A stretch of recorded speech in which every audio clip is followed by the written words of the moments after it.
Want to donate to charity but also make money off of it? Check out Swagbucks. They regularly have moneymaker offers with a variety of partners, including the American Cancer Society, Sierra Club, ASPCA, and more. For example, there's currently a promotion where if you donate $19 to the American Cancer Society, you will also earn 4,000 Swagbucks, which is worth $40.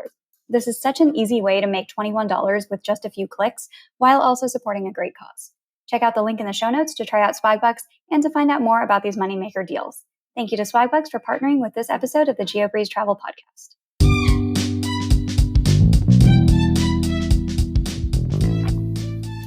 Welcome to the Geobreeze Travel Podcast, a show for anyone wanting to level up their travel hacking lifestyle. I'm your host, Julia Menez. I'm a travel hacker, coach, speaker, Filipino-American ENTJ who loves solid travel gear and using shortcuts on spreadsheets. On this show, I'm on a mission to bring you travel hackers from all walks of life to help you level up your travel hacking game. We dive into credit cards, miles, points, strategy, mindset, and the secrets behind how to travel the world for next to no cost. So let's get hacking.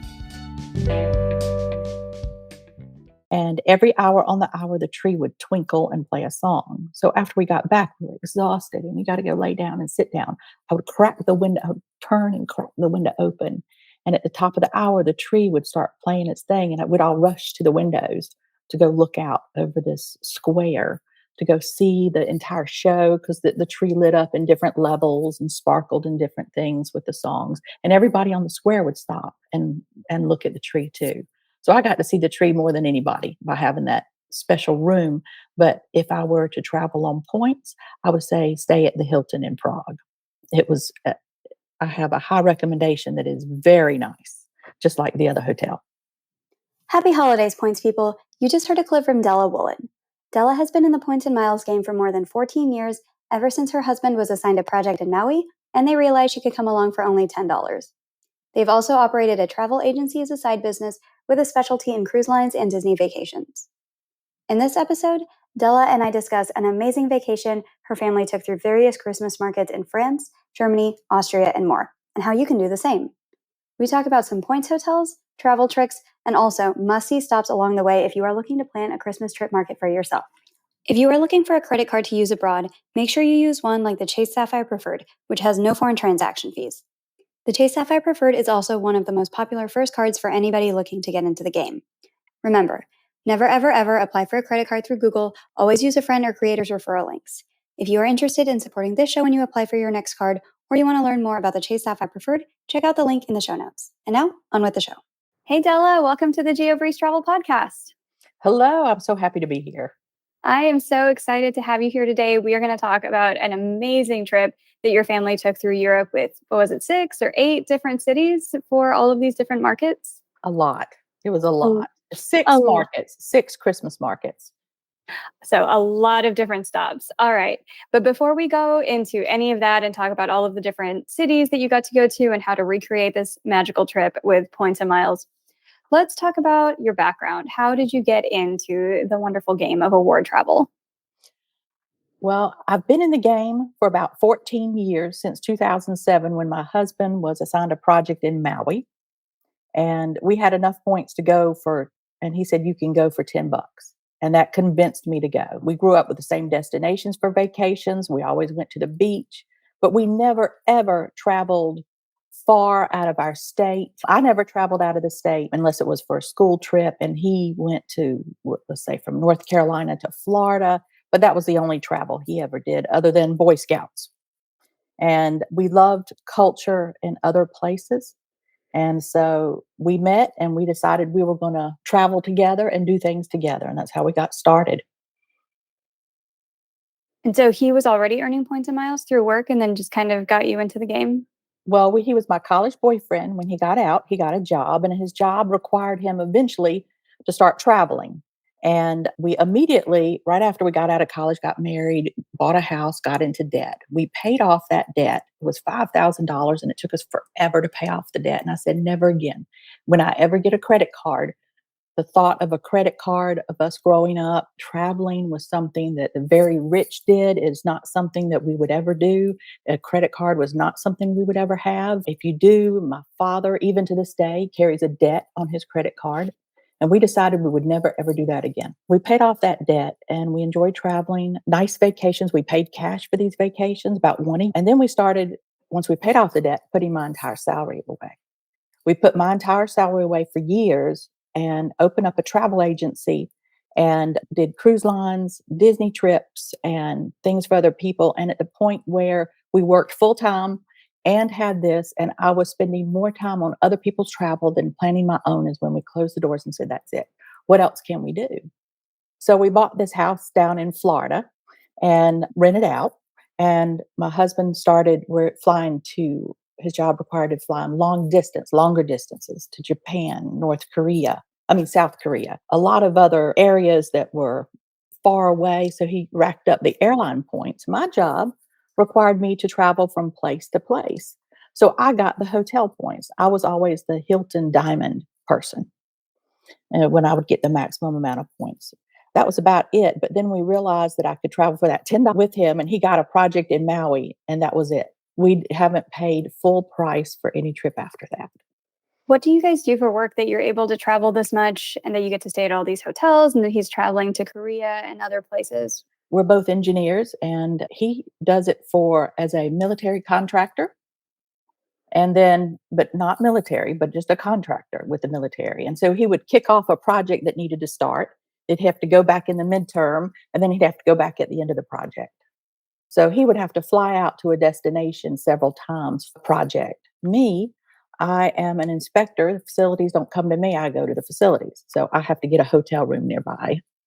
And I just travel from place to place. And we always made it so that you'd always have at least one parent at home with the kids.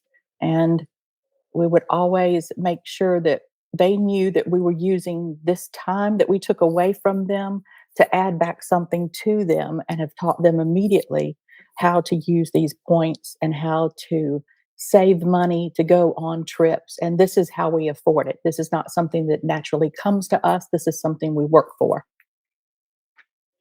That makes sense. And so, speaking of things that you work for, talk a little bit more about why did you open the travel agency? Was this for discounts when you traveled? Was it just so that you could open different business credit cards? What was the motivation behind opening an agency? At this point, it was not business credit cards. It was specifically to learn more about travel because it was just so new to us. These people were going on cruises. These people were going to Europe. These people were doing nice things, vacations we hadn't done before. And we knew we could plan this out and help them uh, accomplish what they wanted. And in the meantime, learned a lot about what we wanted to do. But we found out, like I said, when I started spending more time doing theirs and I was trying to plan my own, and I didn't get to plan my own completely like I wanted to. And because I was busy doing someone else's, is when we stopped it. We said, that's it. We can't do this anymore. It's too much time.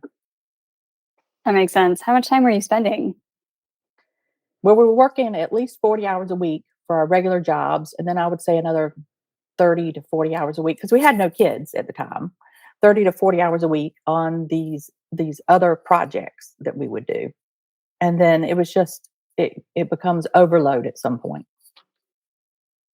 Yeah, I had a very short-lived travel agency. I don't know if a lot of people know Geobreeze Travel actually started out as a travel agency just so that I could get business credit cards. And when the pandemic hit, I used that as an excuse to close it down because I didn't actually like doing it. All right, let's talk about this amazing trip that you and your family were able to take all the way across Europe. And it just sounds like pure magic. First of all, Disney World Paris involved, or Disneyland Paris. There's all of these different Christmas markets, there's the Sound of Music and the wonderful Swiss Alps.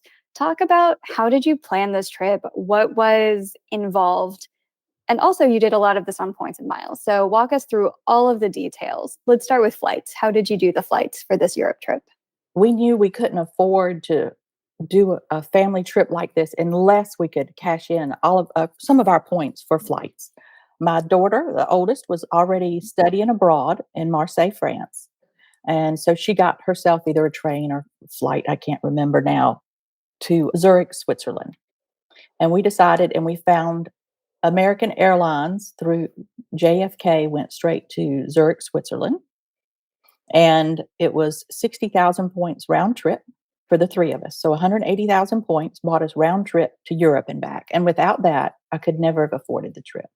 And then on top of that, as we went, we knew we would have to use our points for some hotels and miles.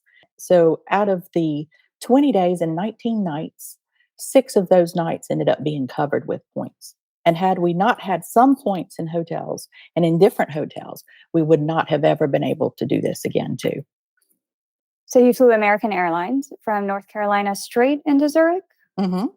Straight into Zurich and met my daughter there. So now we have a family of 4. And then we stayed at the Holiday Inn Express there. It was excellent, 15,000 points. And then we took a bus. I want people to know that, the transportation there, unlike here in America, is just excellently done with their planes, their trains, their buses. The transportation is so easy. It was $18 for the 4 of us to go from Zurich to Munich. $18 total. What? 4 people, $18. I How are they know. doing this? How are they doing this? I don't know. It's just the cheap bus fare that would took you, and I just hopped on the bus. You buy your ticket in advance. You need to know about it in advance. You got to plan it. This is definitely a planned trip. You got to sit down at every part and plan it. And then the first Christmas market in Munich, in their main plaza, is and I'm gonna butcher the name, Marzenplatz. It's the Square of Mary, and it's all these Christmas markets are in the center of town, and they're beautifully done. They spend a lot of time and effort, and their vendors spend a lot of time and effort putting everything up to make it special for you. And one of the specialties is the mulled wine. So you don't visit a Christmas market without getting a cup of mulled wine, and you can choose to keep your mug or you can turn your mug back in and get some money back. That's so cute. Hmm. So the very first excursion we went to after we went to the market was to drive out, rent a car, and drive out to Neuschwanstein Castle.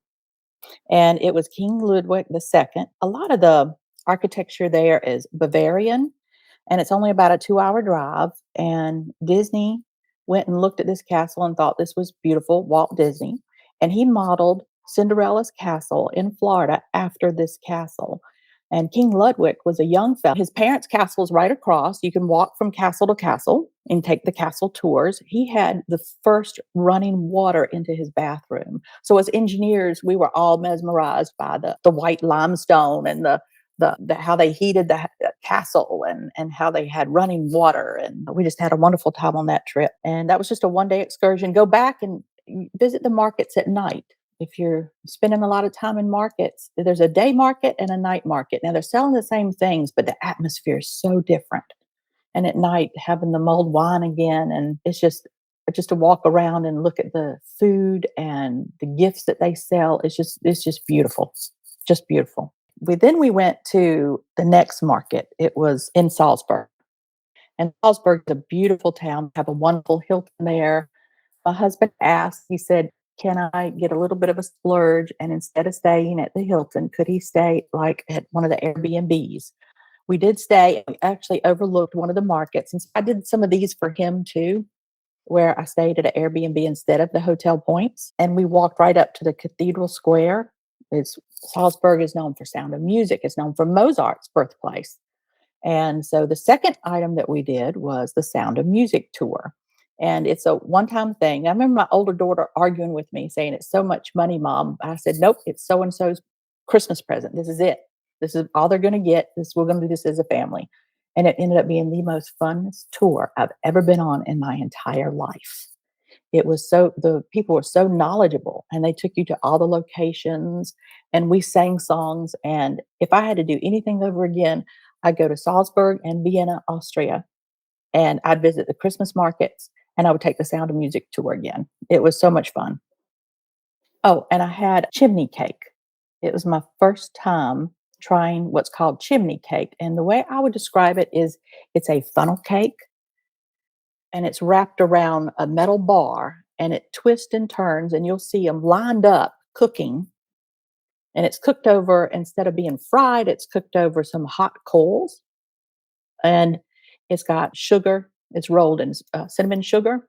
And then you can also, for an extra fee, they can add Nutella on the inside of it. It is so good. And at every market, I would have a chimney cake. So the markets are known. It's kind of like our fairs. They're known for their food, the specialty food you've got to try. That sounds incredible. It was really nice. Then we took a train for $60, 4 people, $60 to Vienna. And Salzburg to Vienna is not that far, but it's fun to take the train when you're going from city to city. So if you do a Christmas tour, you can plan this in advance. This is where we stayed at the Hilton. The Hilton, and I had my diamond membership. And that diamond in the United States, to me, a diamond gets me to a concierge lounge that's nice. Don't It's got a free breakfast, it's nice. But over in Europe, it is laid out. It is, free soda, free popcorn. And this is where we spent Christmas night. And I asked them to bring an extra cable to our room because our computer didn't connect to our TV. And we wanted to sit and watch a Christmas movie on Christmas Eve. And our gifts to each other were minimal at best. I stopped and got some chocolate candies, and we each had one small little gift that we gave each other, but that was it for Christmas Day. And the Hilton in Vienna was the best service I've ever had in a hotel. And I think it was because they knew it was our Christmas. But still, these people working on Christmas Eve and Christmas Day, and I do appreciate their working. And they're so kind. Yeah. There is one thing I want to mention. If you're going to look at these Christmas markets, the best movie out today that shows Christmas markets, and it shows it during the day and it shows it during the night, is, and I hate to say it, it's a Hallmark movie, and it's called Christmas in Vienna. And the way the government allowed them to come in at 2 hour increments and film, and it looks just like it does every single year. It looked just like it looked when we took it the tour when we were there, and it's what it looks like every year is what I understand. And I just thought that was really neat. So if people want to see what a real Christmas market looks like, and not only that, it was one of the prettiest Christmas markets during the day and during the night to see. That's awesome. That's a great um, recommendation, as well as just a movie that can remind you of these Christmas markets and kind of give you some inspiration for the trip that you'd like to plan. Mhm. And on Christmas Eve, the Hilton was only 30,000 points per night, which I thought was surprising and very nice for the quality and the level of this Hilton. And so that I would like to, if I ever had to go back again, I'd definitely stay at the Hilton there. That is an amazing redemption for a Hilton. Most Hiltons, I can never find anything for under 50,000 points that looks like it's any good. But outside of the United States, you can find a lot of good stuff in Europe and Asia. So this sounds like a really good sweet spot for Hilton as well.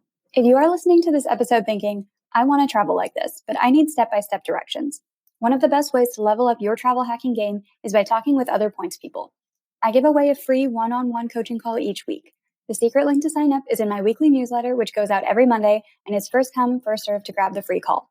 Also, I host a masterclass and group coaching session every month.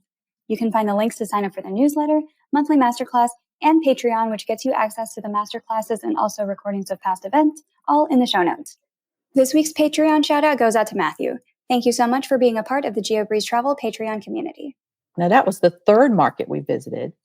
The fourth market was in Prague. And so what we did was we took a train for $46 for a family of four. We took the train to Prague. And the place that we stayed, you can stay at it was recommended that I stay at the Hilton there, but that was one of the splurges again my husband wanted.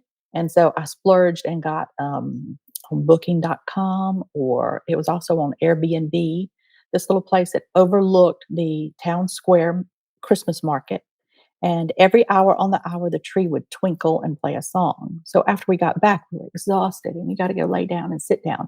I would crack the window, I would turn and crack the window open.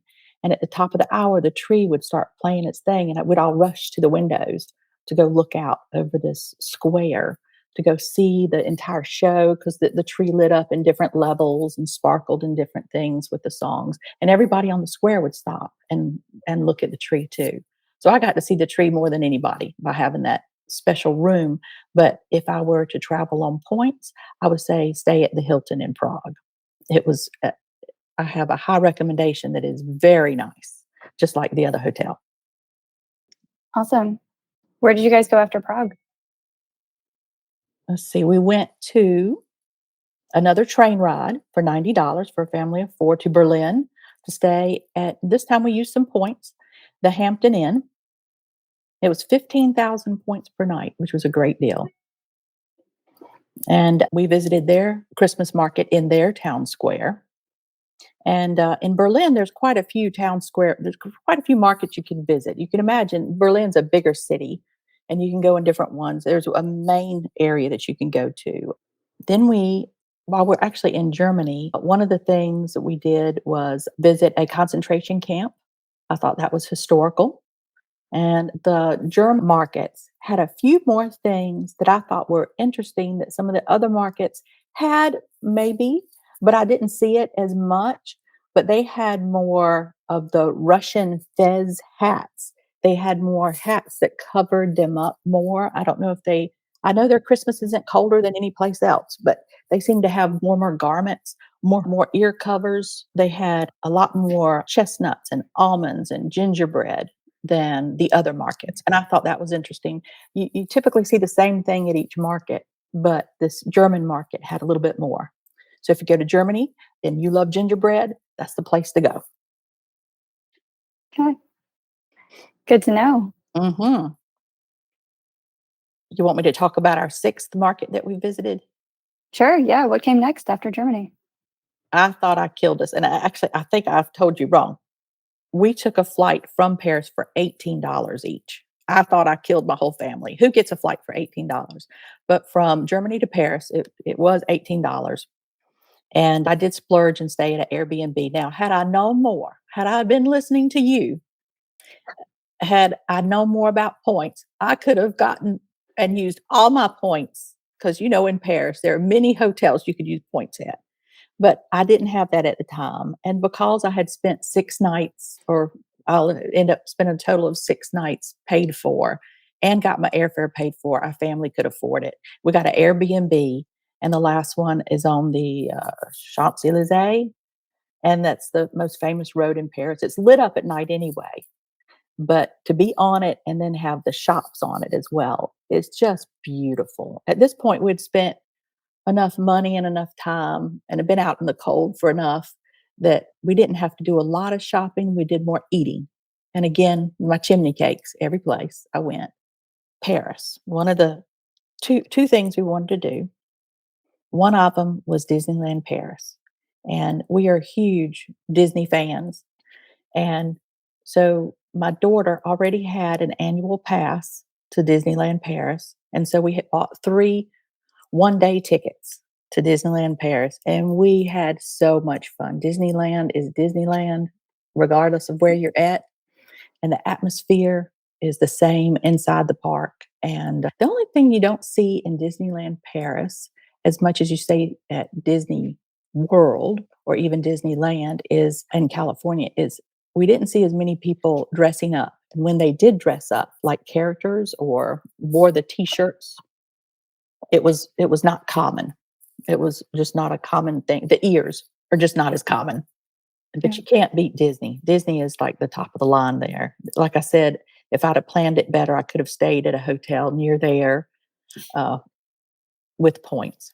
But I have learned a lot from you and some others, and I have taken some trips where I use just points, and this one was a total splurge. The other thing we did was we rented a car for the day. And again, we used the upgraded miles for the vehicle. And my husband was also used his upgrade in the vehicle to make it a larger car. Because in Europe, when you say you want to rent a car for the day, you need to specify that there are 4 people sitting in the car because you could wind up something very small. He got what was considered large, and we got in the car and we just laughed and laughed. Husband's 6'2". My girls are 5'10", 5'8", and I'm 5'6". Because even with the upgrade, it was just still so small. But it was just for the day. You can handle anything for a day, right?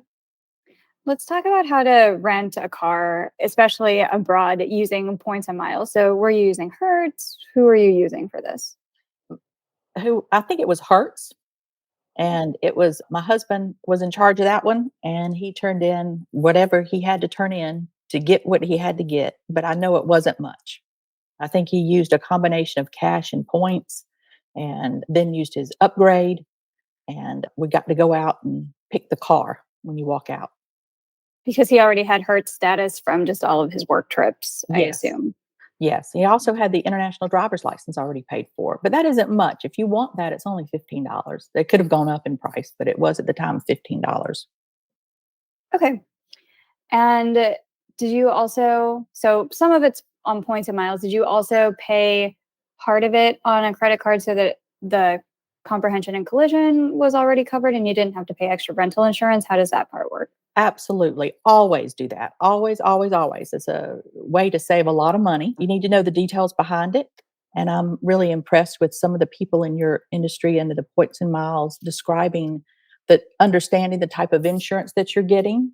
I just recently saw someone's post on that. I thought that was incredibly informative. And but always pay with a credit card. That's what that absolutely learned. Even if it's just 1 point per dollar spent, but just always spend on the credit card. And that trip was actually a little bit more expensive than I thought. In Germany, we got on the Autobahn, we had a good time with the car, got the car up real fast, and then I reminded my husband that my children in the back are my precious cargo, and he was not to put them in danger, although they squealed and yelled for more, dad, more. But the trip out to we went to Point de Hoc, which is between Omaha and Utah beaches. And I thought this was really historical. I thought it was important that the children visit something that my uncle, their great uncle, was at during World War II on D Day. And we spent the day driving out to this area. Now, you can get like one of the tour buses, but the tour buses, you have to spend a night out. And I already had paid for my room, so I didn't want to do that. So we just drove out there and back. As you're driving out there in France, they have more tolls than and I was surprised about the toll road. So you need to prepare for that. And then I was also surprised that, and we laughed a lot because during the little towns, when you're going through little towns, you have a light sometimes that'll tell you a pop up on the side of the road that'll tell you the speed you're going. Well, these towns didn't have that. They had little smiley faces. So if you were doing good, you got a green smiley face. And if you were speeding, you got a yellow frowny face. So my husband got a lot of yellow frowny faces as we went. So we were laughing and taking pictures as we went on this trip about the yellow frowny faces because my husband was going more than, I guess, 5 miles over the speed limit. Then you got a frowny face. Interesting. I've never heard of that. Do the tolls in France accept credit card with tap, or do you just have to have coins? No, they take credit card. It's expensive, and I'm glad they did. But yes, credit card. So we actually got points for going on the toll roads in France out on this trip. So when we got back, we had quite a few points in just for the travel. So we tried to stack them that way. So at least I got something else out of it. Point de Hoc is an area where Omaha Beach and Utah come together. And my uncle climbed the cliffs at Point de Hoc on D Day, and he was one of the 77 men who lived. There's a monument there. There's a national museum there. And of course, along the coast, because there were 6 beaches that were taken that day. Omaha and Utah were the beaches taken by the Americans, but there are other countries. The French took some beaches, and I would have to read up on my history again about who did what, but that was my remembrance of that. And so we felt that that 1 day trip was a very historical, important thing to do. If somebody wants to recreate that, going just to Paris and driving out and doing that, you could stay and get some points. You could use your credit card points and get a car rental and just spend time going up and down the coast and learning about D-Day. And that alone would be such an educational trip for a family and would cost very little to do. Yeah, that's an amazing excursion idea. We left by going to the markets again. Those Christmas markets were important to us. Turned the car back in and took public transportation back to our place. So we're in for walking, we're in for public transportation and buses and cars and trains. Was the last Christmas market in Paris then, or where was Yes, the last one? the sixth market was Paris. And out of all the markets, I would say back again that Vienna was the most beautiful and most well rounded market with food. items to purchase, atmosphere. So if a family wanted to plan a trip, Salzburg and Vienna in Austria would be a wonderful trip to plan as well. And then we stayed near the airport and then we parted our ways. And it was so sad sending my daughter back to school, but she had to go. It was the end of our trip. 20 days, 19 nights. What a wonderful trip. How did the Paris night market compare to the ones in Germany or Switzerland or anywhere else? It was, again, beautiful because of the lights. And of course, you can't beat that main road there in Paris, the Champs-Élysées. I'm pronouncing it wrong, but that's okay. You know what I'm talking about. Everybody knows what I'm talking about. And at that point, we'd spent a lot of money. So I just kept getting my chimney cakes. That's all I wanted. I had my ornament, I had my postcard. All I need is another chimney cake before I go home. That's an amazing trip, an amazing story. And so you guys just flew straight back from Paris to North Carolina, still American Airlines as well? They didn't have the round trip ticket then, so we had to fly through JFK again. So, yes, through JFK, again, stayed at a Holiday Inn on the way back in. So that was another free night, another 15,000 points. But without those free nights and a couple of those points, it would not have been the same. We could not have taken this trip. When you were flying American Airlines round trip, was this economy for the three of you meeting your daughter in France? Yes, this was economy. Now, I know a lot of points people like to advertise they're in first class or business class, and that's important for a lot of people. But you have to gear this based on the what your family wants to do or how many points you're willing to spend. And at this time of the year, and we had recognized that, this was probably the maximum amount of points we wanted to spend at the time. We didn't want to deplete it down. We wanted a trip next year. So we'll fly economy. Now I have to say, my husband does get a free upgrade. So he got upgraded to first class. Just And him? yeah, but he gave it to me. Oh, that's So nice. Merry Christmas. yes, because I don't sleep well on planes and he sleeps well. And so we did give the kids each a chance. When we fly somewhere, he always gets upgraded. And I don't care if I sit with him or not. I love you, but I'll see you when I get there. And go ahead and let someone sit there. So we let the kids enjoy it too. Now, since I've started watching listening to your podcast and looking on the internet, there's so much more I can do. So if you're really into this, you could do this whole thing for minimal amount of money. You could recreate this whole thing and not spend what we spent. So I spent about $3,000, but I got about $4,000 for free. So That's incredible. it really is. For a family of 4 to do all these things for that amount of money, it's just amazing. That truly is amazing. And I think you underscore a really good point where some people are like, well, if we're not flying first class, like, is it really worth it? Or like, I would rather spend $0 to get $200 of free value than spend $500 to get $2,000 of free value. It's really just up to whatever your family's budget is and what kind of expense, I'm sorry, or what kind of experiences you guys want as a family, because you don't have to travel in first class if you don't want to. And if you find some first class availability where maybe half of it's on cash and half of it's on points, but you really want to take that ticket, that's fine too. There's no perfect way to do travel hacking. And that's why we like to interview so many different people with lots of different viewpoints and experiences on this show. If I were single or if it's just the two of us, we could have gotten the first class tickets and done this whole thing up really well. But I'm traveling with 2 more children and they're, you know, adult size people. And it's the time for them to learn and see the different traditions and the different atmosphere, the different countries, the culture. It's very important for them. If that means I ride in economy so my children can see it, so be it. Yeah. Lots of different styles and absolutely nothing wrong with that. So many different ways to live a travel hacking lifestyle. But I'm ready to jump in.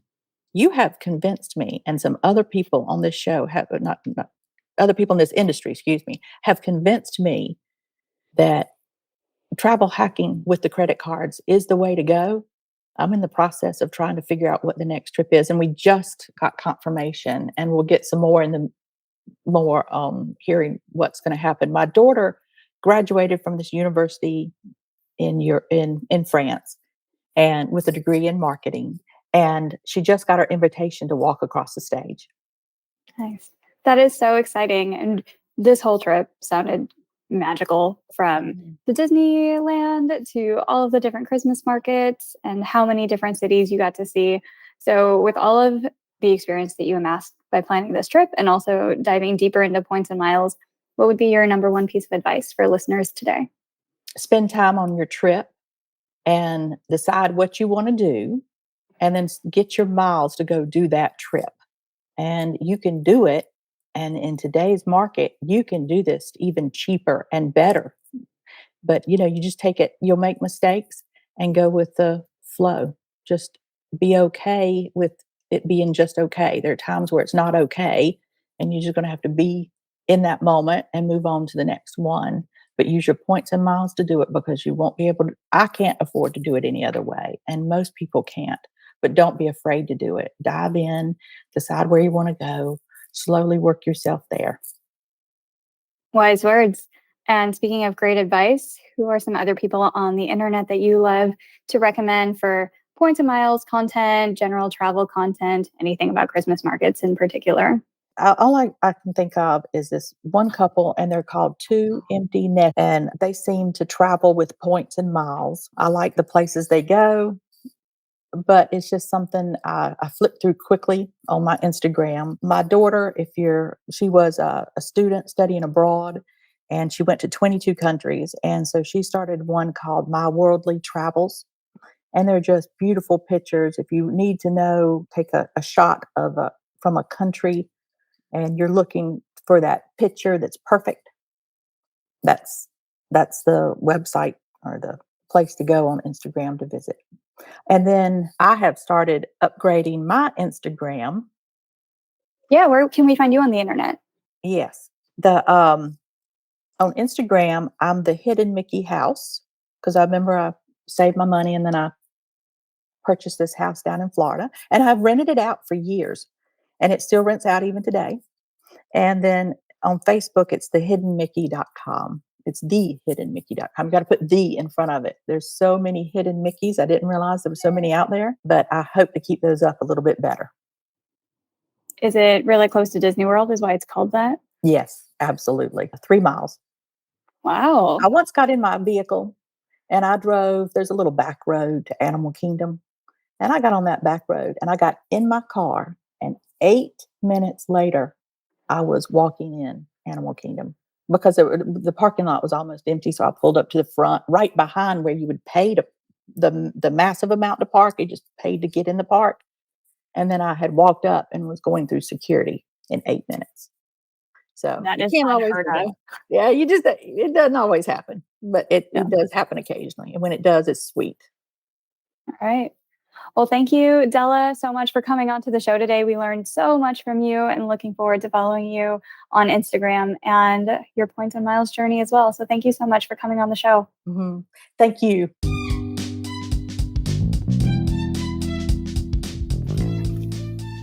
Thank you so much for listening to today's episode of the Geobreeze Travel Podcast. If any of the cards mentioned in today's episode piqued your interest, please check out the links in the show notes for more information on any of the cards. Also, if you apply for a card using the links on that page, I may receive a commission too, so please and thank you. P.S. I hear the links work better in Internet Explorer or Safari, and sometimes the credit card applications tend to glitch out in Chrome. Additionally, it would mean the world to me if you could subscribe to this podcast, leave a 5-star review, and share it with a friend. And if you would like to make even more travel hacking friends, please sign up for the Patreon to access our monthly masterclass hangouts.